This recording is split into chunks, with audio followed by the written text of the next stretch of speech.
ராதே கிருஷ்ணா.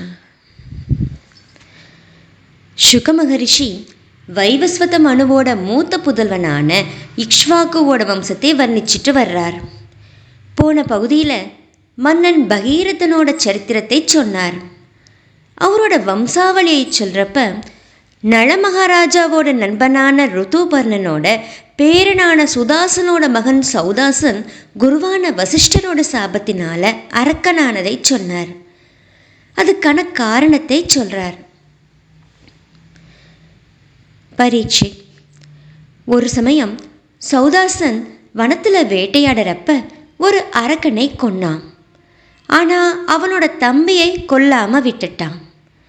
அந்த தம்பியான அரக்கன் பழிக்கு பழி வாங்குற எண்ணத்தோட சௌதாசனை பாவியாக்கிறதுக்காக சமையல்காரனா அவனோட மாளிகையில் வேலைக்கு அமர்ந்தான்.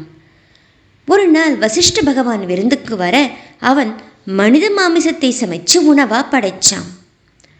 தனக்கு பரிமாறப்பட்ட உணவு ஏற்கத்தக்கது அன்றுங்கிறதை தன்னோட ஞானக்கண்களால் உணர்ந்த பகவான் வசிஷ்டர் சின்னமடைஞ்சு, உணவுல மனித மாமிசத்தை கொடுத்ததுனால நீ அரக்கனாக கடவாயின்னு அந்த அரசனை சபிச்சிட்டார்.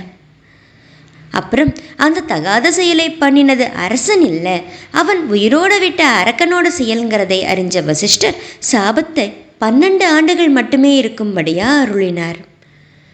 இதற்கிடையில மன்னன் சௌதாசனும் குருவான வசிஷ்டரை சபிக்க நினைச்சு தன்னோட 2 கைகள்லையும் நீரை எடுத்துக்கிட்டான். இதை பார்த்து அவனோட மனைவி மதயந்தி அவனை தடுத்தா.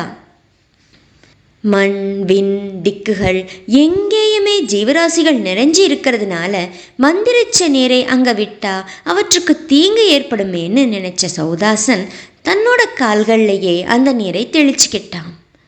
அதனால அவனோட பாதங்கள் கருத்திடுச்சு.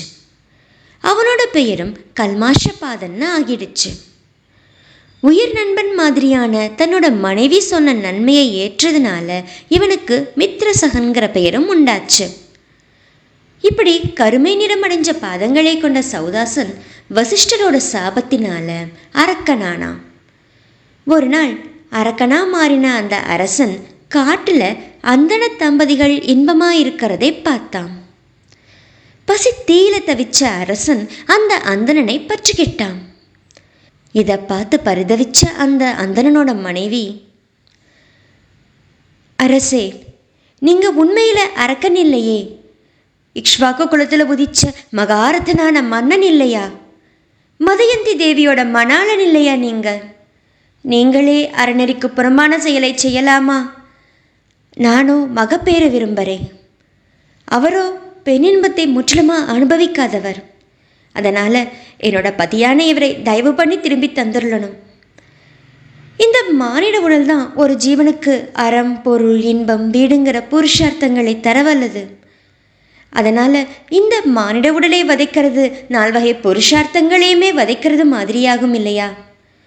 இவரோ வித்வான், தவம், ஒழுக்கம் முதலான நற்குணங்கள் நிரம்பினவர், பிரம்மத்தை அறிஞ்ச அந்தனர், அத்தனை ஜீவராசிகளோட ஆன்மாவா விளங்குற பரம புருஷனான பகவானை தன்னோட இதயத்தில் வச்சு ஆராதிக்க விரும்புகிறார். பெருமானே, அறநெறியோட உட்கருத்தை அறிஞ்சிருந்தவர் நீங்க. பெற்ற தந்தையோட கைகளினாலேயே தனையனோட வதம் எங்கேயாச்சும் நடக்குமா? ராஜரிஷியான தங்களோட கைகளினாலேயே தங்களோட குடிமகனான இந்த பிரம்மரிஷி வதைக்கப்படுறது எந்த வகையில் சரியாகும்? சான்றோர்களால் போற்று புகழப்படுற நீங்க எழளவும் பாவமற்ற வேதங்களை கற்று அறிஞ்சு அதன் வழியில் நிற்கிற, அதோட உண்மை பொருளை மற்றவங்களுக்கு உபதேசிக்கிற ஆச்சாரியரை பிறர்க்காகவே வாழற அந்தன பெருந்தகையை வதைக்கிறது நியாயம்னு எப்படி நினைக்கிறீங்க? பசுவை வதைக்கிறது நியாயம் இல்லையே. அப்படி இருந்தும் இவரை நீங்கள் சாப்பிடத்தான் போறீங்கன்னா முதல்ல என்ன சாப்பிட்ருங்க. ஏன்னா என் கணவர் இல்லைன்னா நான் பிணத்துக்கு சமம். அவர் இல்லாமல் ஒரு நிமிஷம் கூட நான் பிழைச்சிருக்க மாட்டேன். இப்படி அந்தனரோட மனைவி பரிதாபமாக கதறி புலம்பினாலுமே கூட சாபத்தினால மதியெழுந்த சௌதாசன் அவளோட வேண்டுகோளை ஏற்காம புலி பசுவை அடித்து சாப்பிட்ற மாதிரி அந்த அந்தணனை சாப்பிட்டான். இதை பார்த்து வருத்தப்பட்ட கற்பு கனலான அந்த அந்தண பெண்மணி சினம் பொறுக்க மாட்டாம அரசனை சபிச்சான். அடே பாவி, காமத்தீல வெந்து தவிக்கிற எங்களில் என்னோட கணவரை நீ தின்னுட்ட மூடனே! நீ பெண்ணுறவு கொள்வாய்னா உடனே மரணம் அடைவாய். இது உனக்கு ஒரு எச்சரிக்கை தான். இப்படி மித்ர சகனான சௌதாசனை சபிச்சிட்டா அந்த அந்தன பெண்மணி. தன் கணவர் போன உலகத்துக்கே தானும் போக விரும்பி தன் கணவரோட எலும்புகளை பொறுக்கி அதை கொழுந்து விட்டு எறிகிற தீயில இட்டு தானும் அந்த தீயில உடன்கட்டை ஏறி தன் கணவர் போன உலகத்தை அடைஞ்சான். 12 வருடங்கள் கழிஞ்சதும் சௌதாசன் வசிஷ்டரோட சாபத்தில் இருந்து விடுதலை பெற்றான். தன் மனைவியோட உறவு கொள்ள நினைச்ச அவனை அவனோட மனைவி மதயந்தி தடுத்து நிறுத்தினான். ஏன்னா அவ அந்தன பெண் கொடுத்த சாபத்தை முன்னமே அறிஞ்சிருந்தா. அதுக்கப்புறம் சௌதாசன் பெண்ணின்பத்தை முற்றிலுமா துறந்தான். அவனோட வேண்டுகோளை ஏற்றுக்கிட்ட வசிஷ்டர் அவனோட மனைவி கிட்ட கர்ப்பாதானம் அருளினார். மதயந்தி அந்த கருவை 7 ஆண்டு காலம் சுமந்தா. ஆனால் குழந்தை வெளிவரல. அப்புறம் வசிஷ்டரே அவளோட திரு உதரத்தை கல்லால் அடிக்க அந்த குழந்தை வெளிவந்துச்சு. கல்லால் அடித்து பிறந்ததுனால அந்த குழந்தைக்கு அஸ்மகன்னு பெயர் ஏற்பட்டுச்சு. அஸ்மகனுக்கு மூலகன்கிற குழந்தை பிறந்தது. பரசுராமர் க்ஷத்திரியர்களே இல்லாமல் பண்ணுறதா சபதம் செஞ்சு அழிச்சப்ப அவருக்கு பயந்து அவனுக்கு பெண் வேடமிட்டு பெண்களே அவனை காத்து நின்னதுனால அவன் நாரி கவச்சன்னு அழைக்கப்பட்டான். உலகத்தில் க்ஷத்திரியர்களே இல்லாமல் போனப்ப இவன் க்ஷத்திரிய வம்சத்துக்கு ஆணிவேராக இருந்ததுனால மூலகன்னு அழைக்கப்பட்டான். மூலகன் மகன் தசரதன், அவனோட மகன் ஐடவிடன், இவனோட புதல்வன் விஸ்வசகன், இவனோட குமாரன் கட்வாங்கன் சக்கரவர்த்தியா விளங்கினான். கட்வாங்கன் எவராலேயும் வெற்றி கொள்ள முடியாதவன். அவன் தேவர்களோட வேண்டுகோளை ஏற்றுக்கிட்டு போரில் அசுரர்களை கொன்னான். இன்னமும் ஒரு முகூர்த்த காலமே தனக்கு ஆயுள் மீதி இருக்குங்கிறதை தேவர்கள்கிட்ட கேட்டு அறிஞ்சுக்கிட்ட அவன் உடனே தன்னோட தலைநகருக்கு திரும்பி வந்து தன்னோட முழு மனசையும் பகவான்கிட்டையே ஈடுபடுத்தினான்.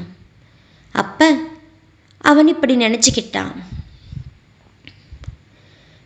என்னோட குலத்துக்கு அந்தணர்களே இஷ்டமான குலதெய்வம். அவங்களை விட என்னோட உயிர் மேலே கூட எனக்கு அவ்வளவு பிரியமில்லை. மனைவி மக்களோ செல்வமோ அரசோ இந்த உலகமோ கூட எனக்கு அவ்வளவு பிரியமானதில்லை. இளமையிலுமே கூட என்னோட மனசு அறநெறி மறந்து தவறான பாதையில் போனது கிடையாது.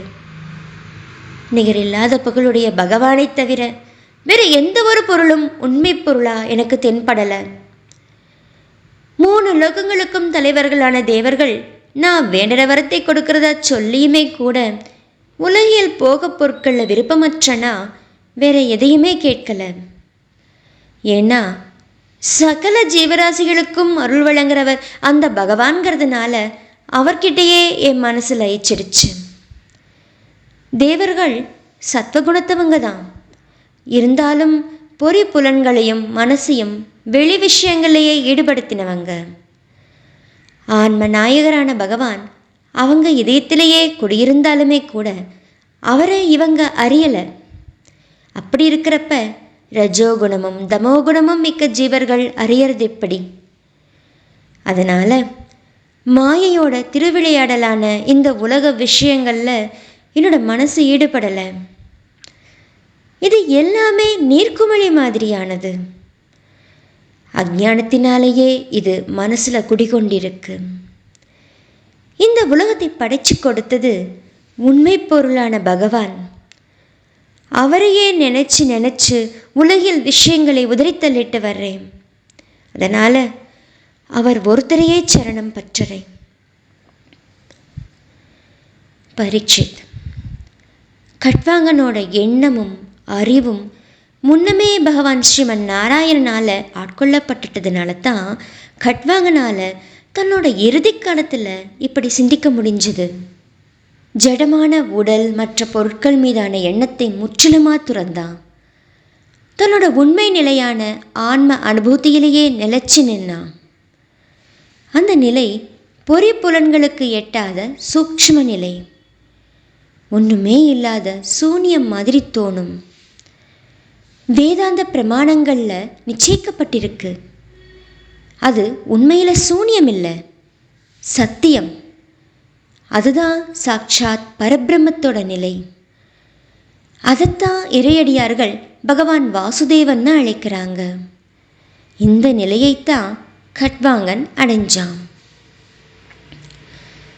ஸ்ரீமத் பாகவத மகாபுராணம் 9வது ஸ்கந்தத்தில் 9வது அத்தியாயம் முற்றிற்று.